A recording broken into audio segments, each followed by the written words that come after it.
Ici, c'est le quartier des Coteaux du Forest, une cité de Gap dite défavorisée où les hauts-alpins ne vont jamais se promener, un quartier où la parole n'est que très rarement donnée aux habitants, et pourtant, pas le temps de poser la caméra qu'un habitué vient nous crier sa détresse, nous exposer sa réalité. Alors, là, c'est l'entrée.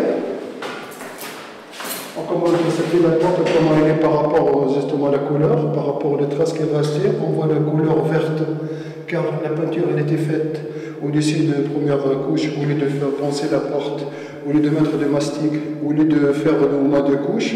Et là, on va voir le reste, là, après. Ce que Shaoki regrette, c'est le manque d'application des ouvriers à l'intérieur des HLM.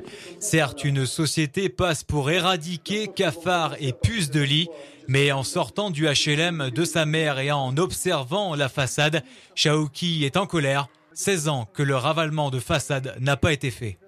Ça inspire vraiment, c'est quelque chose vraiment affreux, c'est quelque chose inadmissible, c'est quelque chose que je trouve que vraiment c'est mal fait, malgré que depuis 1997 que j'ai fait habiter ma mère ici, il n'y a rien qui s'est passé, il n'y a rien qui a changé.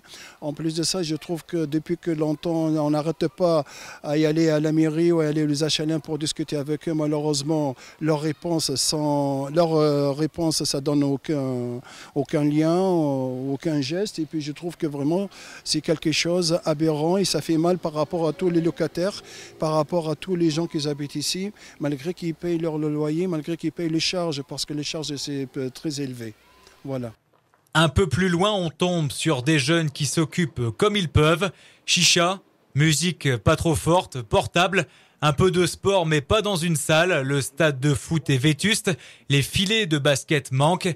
Il n'y a pas de lampadaire et le peu qui est fait n'est réalisé qu'à moitié pour ces jeunes qui préfèrent garder l'anonymat et parler à visage caché.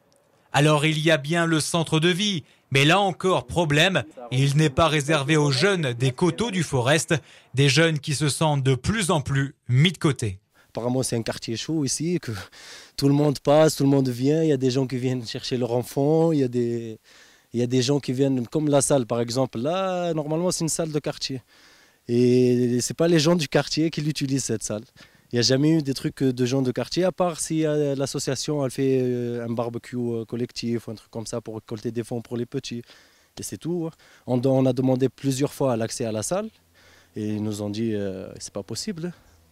Si on n'a pas le statut d'association, il faut qu'on se mette en association pour pouvoir accéder à Internet, par exemple, pour chercher du boulot, pour sortir des CV, pour chercher une voiture, pour pouvoir aller travailler, pour bouger, pour faire voir. On dirait qu'ils veulent nous couper de le monde extérieur, en fait. Ils veulent concentrer une population ici, et ils restent ici, c'est tout. Il n'y a pas le choix.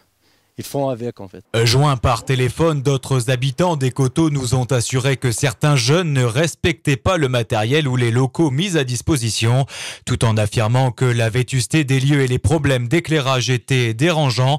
De son côté, l'Office public de l'habitat 05 a pu visionner ce reportage mais n'a pas souhaité s'exprimer.